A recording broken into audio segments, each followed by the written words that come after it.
Welcome back to Echoes Untold, where we journey through history's forgotten stories, some tragic, some inspiring, but all worth remembering. Today, we turn our attention to a devastating aviation disaster, the crash of Comair Flight 5191 on August 27, 2006. It was supposed to be an uneventful early morning flight from Lexington, Kentucky, to Atlanta, Georgia. The passengers, many still groggy from the early hour, had no idea they were moments away from tragedy. A single, critical mistake, lining up on the wrong runway, led to one of the deadliest aviation disasters in U.S. history. How did experienced pilots make such a fatal error? Why did the control tower fail to notice? And what lessons did the aviation industry learn from this heartbreaking event? Stay with us as we uncover the story of Comair Flight 5191, a case that shook the world of air travel. And before we begin, don't forget to like, share, comment, and subscribe to Echoes Untold to help keep these important stories alive. Echoes Untold, where history whispers and we listen. It was just before dawn at Bluegrass Airport in Lexington, Kentucky. The clock read 5:30 a.m. on August 27, 2006, as passengers began boarding Comair Flight 5191, a Bombardier CRJ-100ER, a small regional jet operated by Comair, a subsidiary of Delta Airlines. The flight, destined for Atlanta, Georgia, was meant to last just over an hour. On board were 47 passengers and 3 crew members. Captain Jeffrey Clay, a 35-year-old veteran pilot with more than 4,000 hours of flying experience. He had been with Comair for 7 years and was highly respected among his peers. First Officer James Polehinke, age 44, who had even more experience, over 6,500 flight hours. He was the pilot flying for this leg of the trip, meaning he was the one at the controls during takeoff. Flight attendant Kelly Heyer, responsible for ensuring the safety and comfort of passengers in the cabin. Many of the passengers were frequent flyers, commuters heading to work in Atlanta, or travelers connecting to other destinations. Among them was a young bride and groom heading for their honeymoon, college students returning for the fall semester, and business professionals catching an early morning flight. Outside, the sky was still dark. The pre-flight checks were completed, and at 6 a.m., Captain Clay and First Officer Polehinke received clearance for takeoff. The flight was ready to begin, but they were about to make a fatal mistake. Bluegrass Airport had 2 runways. Runway 22, the correct one, 7,003 feet long, plenty of space for the CRJ-100ER to take off safely.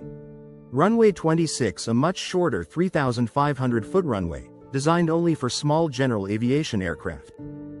As Captain Clay taxied the aircraft toward the runway, the pilots misidentified their location. Instead of reaching runway 22, they lined up on runway 26. How could this happen? The airport had recently undergone renovations, and taxiway markings were different from what pilots were accustomed to.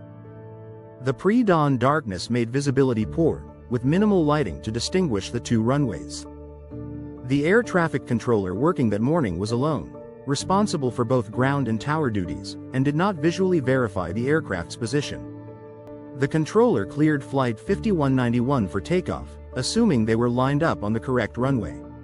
But they were not. At 6:06 a.m., the aircraft's engines roared to full power, and First Officer Polehinke pushed the throttles forward. The plane sped down runway 26, its wheels pounding the pavement as it raced toward takeoff speed. But something was very wrong. A CRJ-100ER needs at least 5,000 feet of runway to safely take off. Runway 26 was only 3,500 feet long, far too short. Within seconds, Captain Clay realized the mistake. He shouted, "That's the wrong runway." But there was no time to abort, they were already past the point of no return. First Officer Polehinke desperately pulled back on the control column, trying to lift the aircraft into the sky. The nose lifted, but the plane struggled. It simply didn't have enough speed or space to climb. At the end of the runway, the plane's wheels struck the airport's perimeter fence, then clipped a row of trees before slamming into the ground just beyond the airport. The impact was devastating. The aircraft exploded into flames, sending thick black smoke billowing into the morning sky. Emergency responders rushed to the scene, but by the time they arrived, the fire had consumed most of the fuselage. 49 of the 50 people on board perished instantly. Miraculously, First Officer James Polehinke survived, but barely. He was found unconscious in the wreckage with severe injuries. Multiple broken bones, brain trauma, a collapsed lung, permanent paralysis in his left leg. Doctors placed him in a medically induced coma, and he remained hospitalized for months. To this day, he has no memory of the crash. The National Transportation Safety Board, NTSB, launched an investigation, uncovering multiple factors that contributed to the crash. Pilot error. The crew failed to verify they were on the correct runway, even though aviation protocols required them to double-check signage and instruments. Fatigue and distraction.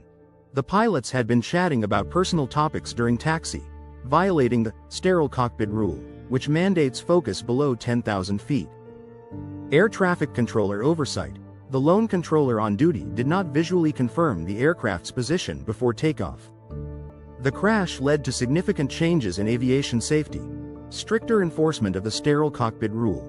More rigorous runway verification procedures for pilots before takeoff. Better lighting and signage at smaller airports to distinguish runways. But for the families of those lost, no safety improvement could bring their loved ones back. Comair Flight 5191 remains one of the most tragic examples of human error in aviation history. It reminds us that in air travel, every detail matters. A single mistake can have devastating consequences. If this story moved you, please like, share, comment, and subscribe to Echoes Untold to keep history's lessons alive. Echoes Untold, where history whispers and we listen. Fact-checked sources. National Transportation Safety Board, NTSB, Accident Report, 2007 Federal Aviation Administration, FAA. Runway Safety Advisory, eyewitness and survivor accounts from news reports.